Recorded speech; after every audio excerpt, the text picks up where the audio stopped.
So here in example 2 of lesson 5.5, we are once again asked to solve an equation for x, and x lies under a radical, which makes it a radical equation. So to do so, the first thing we said we have to do first is make sure the radical is all by itself on one side of the equal sign, and it is. So then step 2, we're going to get rid of that radical by raising both sides of the equal sign to the second power. And that allows us to eliminate the radical.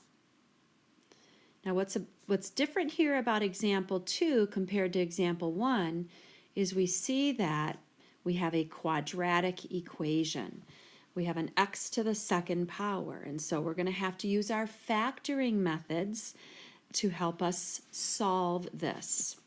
So to factor, we know we have to get it equal to 0.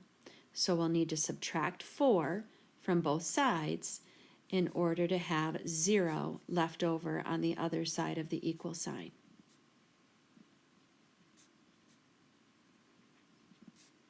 So when we think about our factor cards, first, is there a GCF? No, there is nothing that divides into all of those three terms, x squared, 5x, and negative 24. So we go to step 2, is it one of our special binomials? No, we have 3 terms, so it can't be a binomial. Step 3, is it a perfect square trinomial? Well, it begins with a perfect square, but negative 24 is not a perfect square. So then we have to go to step 4, and clearly it begins with a leading coefficient of 1. So we need to find two numbers that multiplied together equal negative 24, the constant on the end, but when we add those two numbers, they add up to positive 5. Now, since when we multiply them, they have to equal a negative answer, then one has to be negative and the other has to be positive.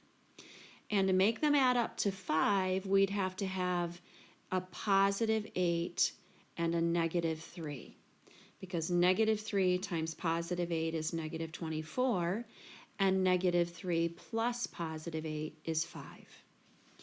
So therefore, this is going to factor down to x minus 3 and x plus 8. And that equals 0.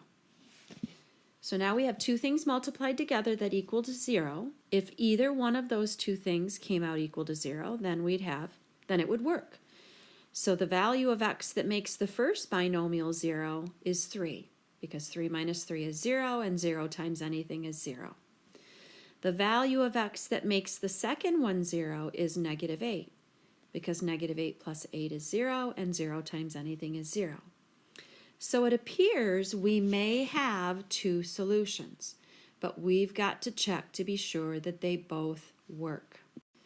So here is our original equation, and one of the solutions that we got was 3. So I'm going to replace every x with 3 in that equation. Be 3 squared plus 5 times 3 minus 20 underneath the radical. And 3 squared is 9. 5 times 3 is 15. Minus 20. We know to do any exponents first and then any multiplication or division second, because we are simplifying here. We're not solving for a variable. Please excuse my dear Aunt Sally. 9 plus 15 is 24, and 24 minus 20 is 4.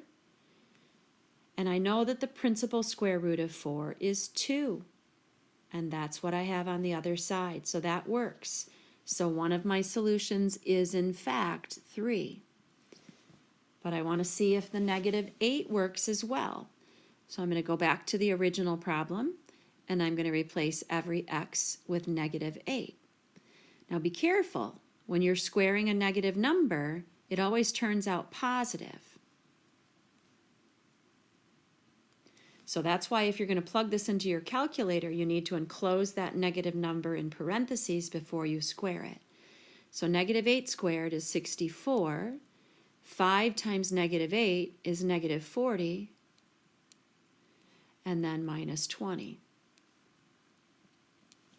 We want to see if that all comes out equal to 2. Well, 64 minus 40 is 24, and 24 minus 20 is 4. and the square root of 4 is in fact 2. So my other solution works as well, and therefore both 3 and negative 3 are solutions to this radical equation.